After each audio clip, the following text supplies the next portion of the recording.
So welcome back. I hope you've all had a chance to stretch your legs and have a cup of coffee or whatever's going to liven you up for the next session. So as you can see, we have a mixed bag now of a few topics, but focusing generally on ovarian pathology and so on. And also we have Simon in a moment talking about fertility. Just to let you know, we've got 8,195 people, 8,195 people registered, and it seems to be climbing. If you want to, last time in previous meetings, we've had some great pictures sent by people of where they're watching around the world. So if you have any good photos, send them to events@isuog.org. And you can use social media on hashtag ISUOG if you want to go on X or whatever. So it's my pleasure now to introduce my co-chair, Inessa Savanova. Inessa is from the University in Kharkov in Ukraine. And I'm just so pleased to have you, chairing at an ISUOG meeting, Inessa. It's very nice to see you. I think we last met in Budapest, wasn't it? And so I'm going to hand over to you to introduce our first speaker. Welcome, and I'll hand over to you. Thank you very much. Good morning, everyone. Thank you for being here today. It's a pleasure to welcome you all for what promises to be an insightful session dedicated to subfertility and ultrasound of ovaries. I'm extremely honored and grateful to Professor Tom Bourne for having me here at this wonderful joint ISUOG and FMF collaboration, Ultrasound Essentials 2025. More than 8,000 participants. It's really a great result. The interest for the vaginal ultrasound has been rising year by year all over the world. And it means, I believe, that we all are on the correct way. I'd like to remind the participants, please use the opportunity and leave your questions in the Zoom chat. At the end of this session, there will be a discussion and the speakers will answer your questions. And I'm honored to introduce our first speaker, Professor Simon Meagher from Australia. Dr. Simon Meagher is consultant sonologist at the Perinatal Department, Mercy Hospital for Women in Melbourne. He also serves as medical director of Monash Ultrasound for Women, where he oversees a team of 50 sonologists, sonographers, genetic counselors in delivering a tertiary-level ultrasound service. Dr. Meagher has dedicated 30 years teaching and lecturing in obstetric and gynecological ultrasound, both locally and overseas. In 2015, he was awarded Sonologist of the Year by Australian Society of Ultrasoundism in Medicine. Dr. Meagher has described 5 original sonographic fetal markers during the first and second trimester of pregnancy.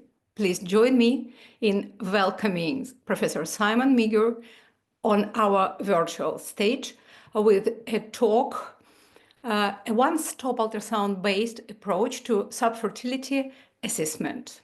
Please, dear Simon, the floor is yours.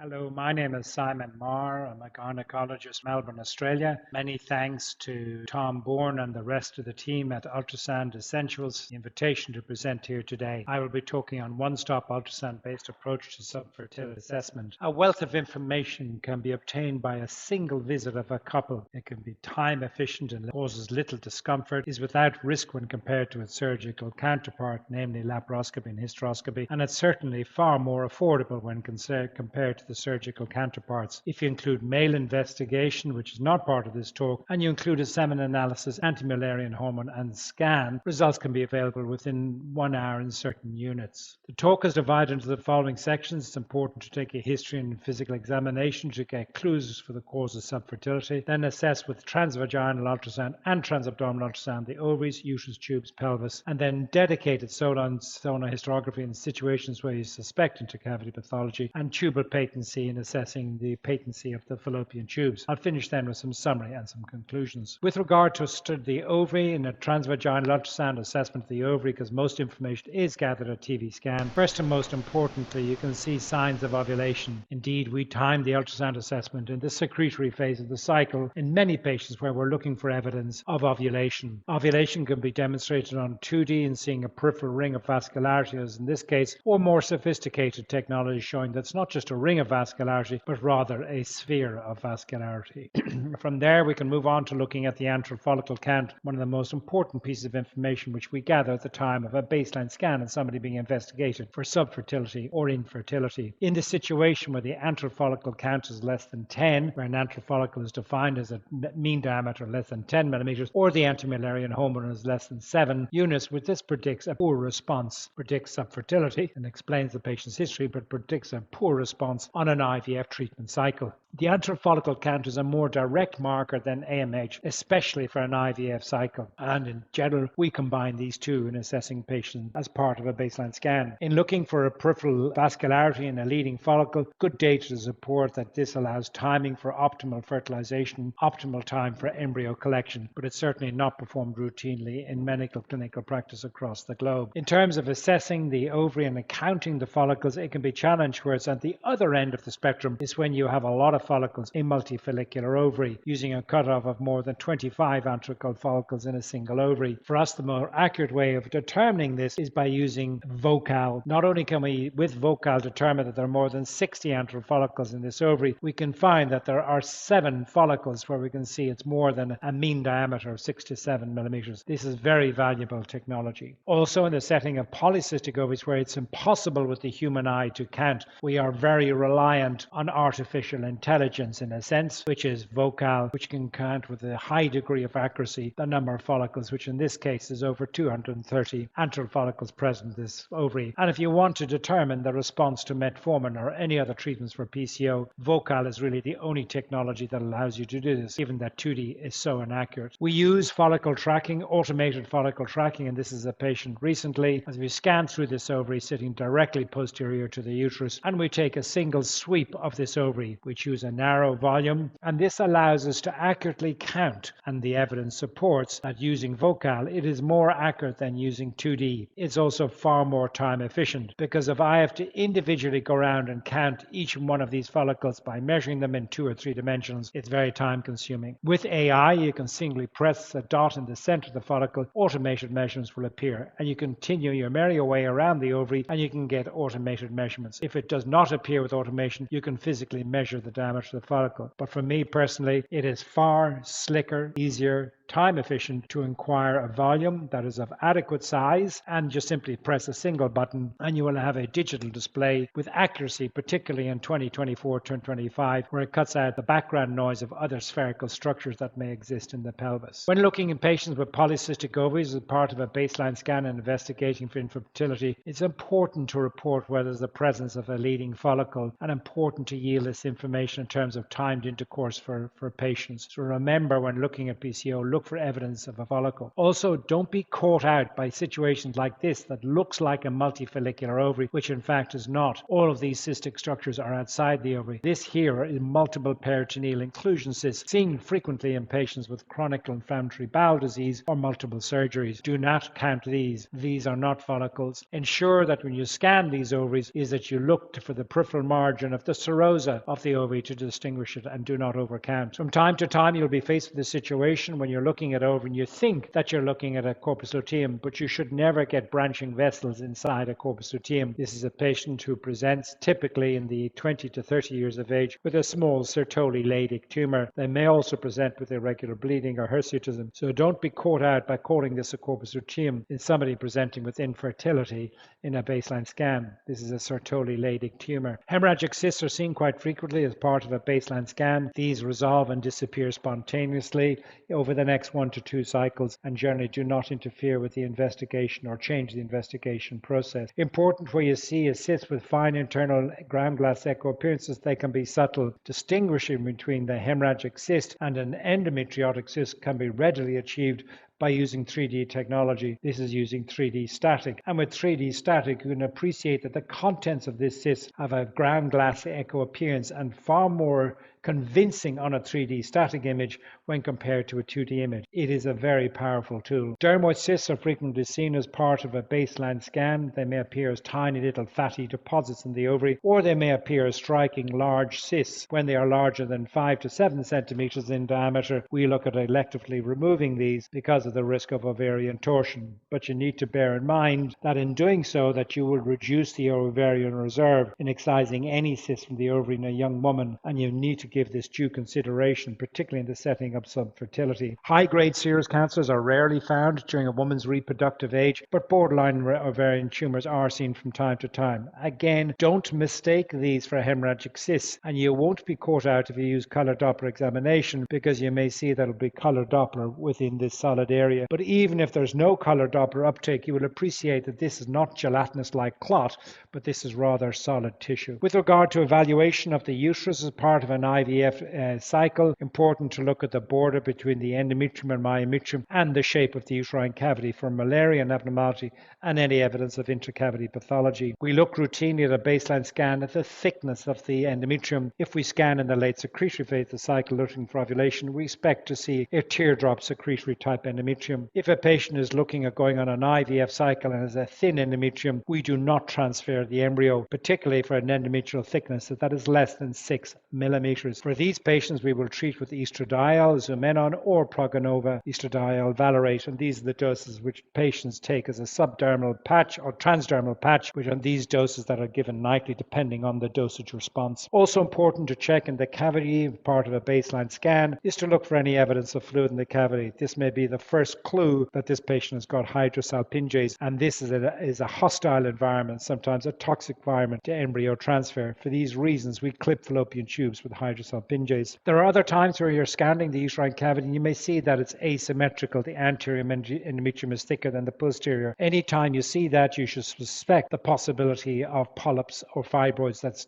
giving rise to this asymmetry. Be careful about doing a saline effusion in the secretory phase of the cycle, as in this patient may give the appearance of a polypoid-like endometrium, a very abnormal appearance, but in fact this is none other than a late secretory phase of the cycle. If you are ever in doubt whether it's a polypus endometrium or whether it's late secretory, then simply bring the patient back in the early proliferative phase of the cycle. And this is the same patient seen first here on the 1st of August, and then 9 days later after withdrawal bleed, and you can see the appearance has returned to normal. You can see she's developing evidence of early secretory change, and hence why it's so dramatic in this case. Also, if you're seeing a midline echo that's interrupted in any way, if you are suspicious about this, then look at that deviation of the midline. You see that it ripples at this point here of the midline echo. Again, go ahead and proceed to putting saline inside the uterine cavity. When you do so, what you appreciate is that the cavity contains these 3 bumps along the anterior surface. The texture of these is similar to the myometrium. These are not polyps. These are submucous fibroids, 3 of them in a row,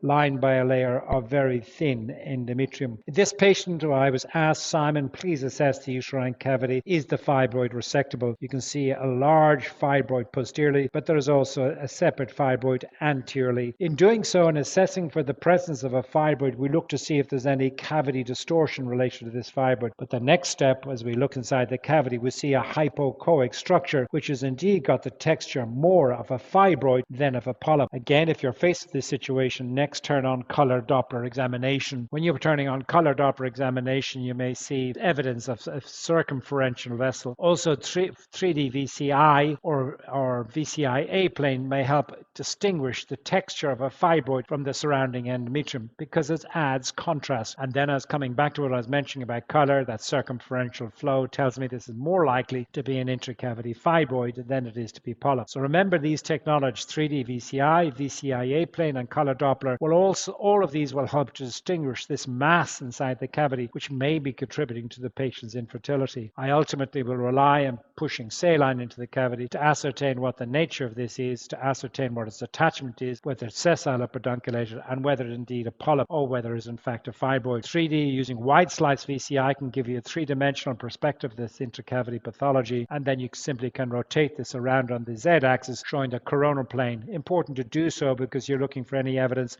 of additional polyps or fibroids within the uterine cavity. Other pathologies you will see from time to time within the uterine cavity is endometrial hyperplasia. This is a fast cine loop recording of the cystic change in the endometrium seen in a patient who has got florid polycystic ovaries. And to be aware of this, that in severe PCO that you may see cystic endometrial change as part of a high estrogen environment, and it's important to document this at the time of a baseline scan. Other causes of infertility may relate to Asherman syndrome. This is a patient who's got severe scarring of the endometrium along the anterior layer, who was 3 months post manual removal of the placenta, and you can see there was placenta embedded within the myoendometrium that has undergone a scar change. In other situations, scarring of the endometrium can be far more subtle. As you scan across the cavity, you may find an area of dense shadowing related to calcification, and this is showing an acquisition of following saline infusion. As you do so, you can see the point across the midline where the cavity is fused here. In this case here, as you look at this clip, you can appreciate that there's a hyperechogenic appearance of echogenic tissue in patient who's had a resection for a septate uterus. And as you can appreciate here, the patient still has a septate uterus, but now is left with diffuse endometrial scarring. There are other times where you can appreciate that there's what looks like fluid within the uterine cavity, and you can jump to the diagnosis of menstrual fluid. This is a 39-year-old part of a baseline scan presenting with PV spotting. This demonstrates the importance of putting on color Doppler, because when you put on color Doppler, you can appreciate that there's a feeder vessel. That made me suspicious that this is not menstrual fluid, but rather pathology inside the uterine cavity. And this demonstrates a discrete intrauterine polyp. The other findings that you may see as part of assessing the cavity is multiple fibroids. Newer technologies allow us to ascertain the relationship of the fibroid to the uterine cavity, because this becomes important. Important not only from the point of view of subfertility, but important from the point of view of treatment, that it may be difficult to identify the cervix and guide the catheter into the uterine cavity when it comes to the time of embryo transfer. By using semi-automated techniques, we can give a visual demonstration here of this is the uterine cavity, and here showing the obstruction to the uterine cavity, which may be anticipated at the time of embryo transfer. Other parts of assessing a baseline scan is to look at all the types of Müllerian anomalies. They range from a normal cavity to an arcuate uterus to a subseptate uterus, and we use the deepest vertical depth of separation of more than 15 millimeters to distinguish between arcuate versus subseptate, but that is really an entire lecture on itself. And this is another example of a case of a complete septate uterus. Important to identify these because we know the association of this finding with infertility, with miscarriage, preterm labor. We also know the challenges that exist at the time of embryo transfer on an IVF cycle. Next, we will move on to the assessment of the fallopian tube. A normal fallopian tube can readily visualize if following ovulation as there's free fluid around it. You can see the fimbrial-like appearance. A rendered image can produce another view of the end of the fallopian tube, but this has got really little practical significance. Seeing a nice normal fallopian tube is reassuring. In contrast, in this case, you see that tubular cystic structure. You see these individual cystic structures communicate with each other as you sweep across the pelvis. You also recognize that there are tiny little mucosal folds, which on cross-section look like a cogwheel. A rendered image can also give you an outline of the entire hydrosalpinx, but generally this is a diagnosis that is made on 2D. Some of these on transverse section can be frightening because they look like piliform projections, but it's important to distinguish that this is separate from the ovary, and in fact these all intercommunicate with each other as you sweep across on longitudinal and axial section. Again, 3D surface rendered image can demonstrate why you get the cogwheel-like appearance, because of these longitudinal mucosal folds that you see within a chronic hydrosalpinx. Other presentations may be a sactosalpinx, which may be serum, pus or blood. You will get an idea of which of these is based on the level of tenderness that is present within the fallopian tube. And in this case here of a chronic salpingitis where there's no fluid in the fallopian tube, but you can see the gross enlargement and thickening of a fallopian tube in a patient who's got some free fluid outlining it. Both of these patients presenting with infertility. In assessing the rest of the pelvis, it's important to examine examine the pouch of Douglas to look for excess free fluid in this patient who's got a tubal ectopic pregnancy that has been expelled into the cavity. Also in patients to see whether there's evidence of fine filmy adhesions that you would see in pelvic inflammatory disease or in the setting of ovarian hyperstimulation syndrome. There are other pathologies which you may appreciate. In this case is a mucocele of the appendix sitting anterior to the uterus and extending out to the pelvic sidewall. From time to time you will see these as part of a routine investigation of a baseline scan in patients presenting with infertility. You can see in this case the fine filmy adhesions extending across the pelvic sidewall, and on a 3D rendered image you can appreciate these individual fine filmy adhesions, but really a 2D diagnosis is given. Looking at the adnexia, you may look for features of superficial endometriosis, which accounts for about 70 to 80% of the endometriosis, 15 to 40% are ovarian, and about 5 to 12% will present with deep endometriosis. And this is an endometriotic nodule seen in the pouch of Douglas. So you can range in the baseline scan from not just seeing ovarian endometriosis, but rather superficial and deep endometriosis, and important to assess mobility of all the pelvic structures as part of this. With regard to assessing saline effusion of the uterine cavity, I use most commonly a 14 gauge feeding tube. It's a cheap tool, but if I'm unable to get the tube into the right place, then I'll use a Cook catheter, a little bit more expensive. In this case, I'm looking at the uterus before putting in saline. There's a suspicion here of a central mass. I'm uncertain whether there's distortion of the cavity anteriorly or posteriorly. Again, putting saline within the uterine cavity gives me a very clear picture. Shows the gross distortion of the uterine cavity, but also outlines the texture of this mass is in fact not a fibroid, but a large adenomyoma positioned centrally. It becomes important to recognize this because if going to resect it, it's far more challenging to resect an adenomyoma than a fibroid, and therefore look for all the features of adenomyosis. In this case here, it looks like diffuse thickening of the endometrium with a very unusual appearance. In this case, I used a balloon catheter to allow adequate distension because I've got a large intercavity mass. And now I can appreciate as I look at this, I've got a central intracavity fibroid. I need to know how resectable it is to classify it according to the Monroe classification, whether it is a 0, a 1, or a 2, plus identify other intercavity pathologies, namely additional polyps at the front of the uterus and another submucous fibroid type 0, a Monroe inferiorly at the level of the internal os. You may also appreciate cystic endometrial hyperplasia. This is a patient who was treated for reduction to reduce the size of our fibroids with mifeprostone, which is a synthetic steroid, and it has an antiprostogenic effect. So while it may shrink the fibroids, it may have a very negative effect on the endometrium. In this case, it was asymmetrical thickening of the endometrium. For most of these patients, however, you don't necessarily need to jump to doing a curettage, but rather withhold or stop the mifeprostone, and this diffuse endometrial thickening returns to its own normal limits within 3 to 6 months of gestation. Lastly, tubal patency testing is a very easy part of a baseline scan. You can infuse the contrast into the fallopian tube, and this is a case from over 17 years ago. And as you look at this case here, you can see a 3D rendered image showing fill and spill of contrast to the fallopian tube. But you don't really need 3D technology because with the newer solutions, you can appreciate on 2D fill and spill along the entire length of the uterine cavity. The solution is hydroxyethylene cellulose or a HYFOSI, and this shows a color Doppler examination showing flow along the fallopian tubes. Again, I seldom rely on color because it's readily visible in most patients. In some, you may only see proximal fill of the fallopian tube, but you can't see distal spill. In this case, you can see here fill proximately. I track the fallopian tube until I get to the distal end of the fallopian tube. I lift the probe until I see the ovary, and now I can see the spill. Fill and spill. In this case, more spill. In this case here on the right hand side, I can see the fill, the contrast leaving the uterus,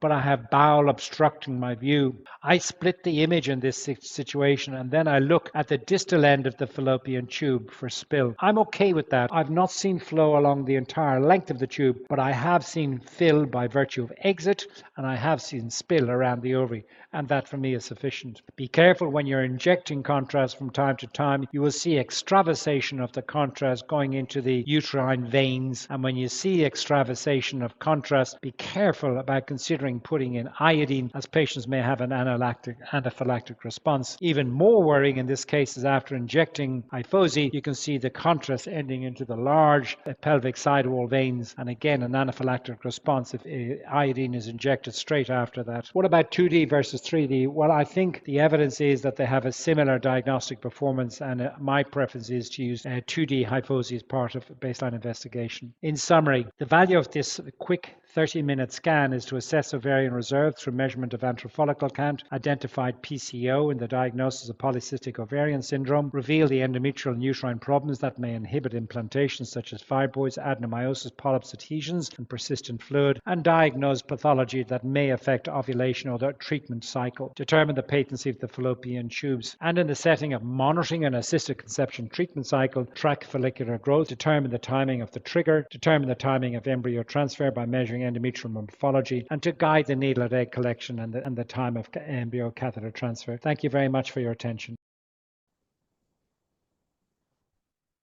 That's great to, I mean, it's an amazing talk from Simon as usual, and his facility to get the best out of the machine is, I think he's one of the best people to illustrate that. I'm not sure Simon is actually with us, so he's not available to take questions. But I mean, I think, what he's very clearly illustrated is that in one scan, you can get a huge amount of information about a fertility patient. So I remember we looked at this a few years ago when I was working in Gothenburg, showing the value of the sort of one-stop fertility scan.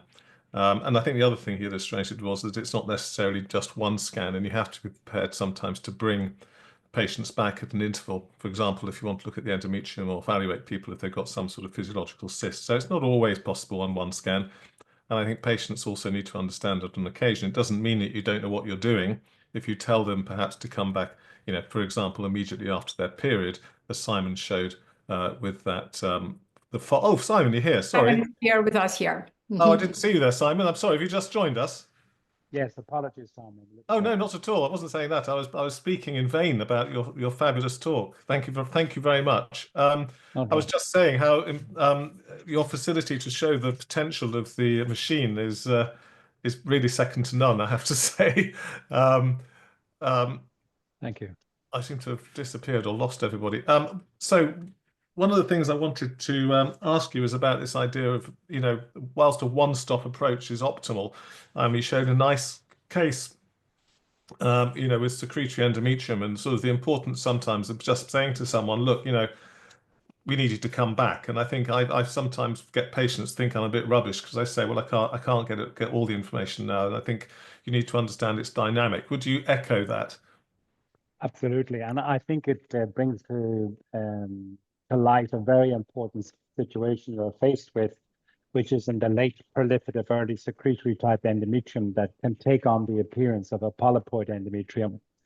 And in fact, when you look at that change from proliferative to the secretory phase, it starts at the basal layer. And sometimes you have these mounds of echogenic endometrium on the base of the endometrium and may mimic a polyp. And situations like that, you're left with, as you say, Tom, trying to get an answer straight away. Is it truly a polyp or not? And it's you're faced with then extending the examination to do a saline to see whether it's physiological or pathological. And then if you take a step back from that, you say, Simon, why are you doing a scan in the late secretory phase of the cycle in a baseline scan and somebody attending for, who's presented with subfertility? Because there are two schools of thought. You do it in the early proliferative phase of the cycle, the baseline scan, not the secretory phase of the cycle. And therefore, you'll not be left with this situation of having difficulty to distinguish between a physiological endometrium versus an endometrium that contains multiple polyps. From our point of view, for most of the baseline scans, or for many of the baseline scans that we do, we want to know in a cycling woman is whether she is ovulating. That's the first point. And the second point is we want to evaluate the uterine cavity. And the best time to do a 3D evaluation of the uterine cavity is in the late secretory phase. It's much easier to assess the uterine cavity. So for those two reasons, we choose patients as a baseline scan who are not having a tubal patency test. We do it in the secretory phase of the cycle. If we're doing a baseline scan in the proliferative phase of the cycle, if we're doing with a tubal patency, we will do it in the proliferative phase of the cycle. There are pros and cons. Sure. But if you're ever in doubt, I echo your comments, Tom. Bring the patient back and repeat the scan before sending them off willy-nilly for a hysteroscopy and curettage that will show nothing at a later date. Absolutely. I think Inessa wants to. I get the feeling you're building up to a question, Inessa. Yes, I have my own one, and we have one question in the chat. And actually, do we have enough time for this? What do you consider? Yes. Okay, one question from the participant, anonymous one, unfortunately. How do you differentiate between a polycystic ovary and multiple follicles? Briefly, if it is possible. Multifollicular structure Well, and... in a sense, there are similarities between the two. So if you look at polycystic ovarian morphology, is what we report on an ultrasound. We use a cutoff of 20 follicles and that with a transvaginal scan with a high frequency probe. And so we don't use the term polycystic ovaries anymore in ultrasound. We use the term polycystic ovarian morphology. And we're using that cutoff of 20 follicles that you'll see on either side. We do not use the term multicystic ovaries. So we're using the more recent the terminology of PCOM. I hope that answers the question. Excellent, thank you very much. And one more question I have. You demonstrated really the valuable tool, many different aspects of estimation, ultrasound estimation in patient with subfertility. And do we have something which we can't see, which we can't detect during this precise ultrasound? What do we expect to find at laparoscopy in a patient with normal, ideal condition according to ultrasound? What do we expect from laparoscopy in them? It's a really good question, Inessa, and it's probably an area which we could learn to improve with over time. But I think if you look at the recent published data on the superficial endometriosis, which in fact constitutes most of the patients with endometriosis, somewhere in the order of 2/3 to 3/4 of patients with endometriosis, we don't pick with ultrasound. Well, you're sure we're fine. We're good at picking up endometriomas and we're good at picking up DIE. But for superficial, we really struggle. And with laparoscopy, you pick that. So the question is in a sense, if I think one single condition in which we can improve with ultrasound is by looking for features of superficial endometriosis. And there's plenty of very subtle findings from seeing little superficial hypoechoic blebs to linear echogenic echoes in the pouch of Douglas, if you're fortunate to scan in the second half of the cycle and there's fluid in the pouch of Douglas. After that... You showed a nice case with some hyperechoic little blebs in your presentation for Splendo. True, and these are difficult to see, and I think a lot of that work has been done by George Condas and colleagues, who is published on doing podography purposefully instilling fluid to look for evidence of superficial endometriosis. But I think even without podography, I think we can improve our detection rate of the far more common clinical situation of superficial endometriosis. The second situation of things that we perform poorly with in ultrasound is pelvic inflammatory disease, which is also relatively common related to chlamydia and other infections. So looking for the presence of adhesions can be very challenging. And we assess mobility, the ovaries assess mobility of the uterus and cervix, the uterovesical pouch of Douglas. But, you know, that in a sense is not as reliable as we would like it to be. And I think if we improved our ultrasound settings with dynamic range, improved moving not just manually per abdomen, but also with the vaginal probe, either separately or at the same time, I think we might improve our detection rate of adhesions. And the third one is the chronic inflammation of the fallopian tube. And I showed you an example of that, where you get thickening of the fallopian tube in a patient with a chronic hydrosalpinx. Not really hydro because there's no fluid in the tube, but the tube is thickened. We can pick these with ultrasound, and I think they are frequently missed. They would be my top three in ESSA, I think, which we could improve on.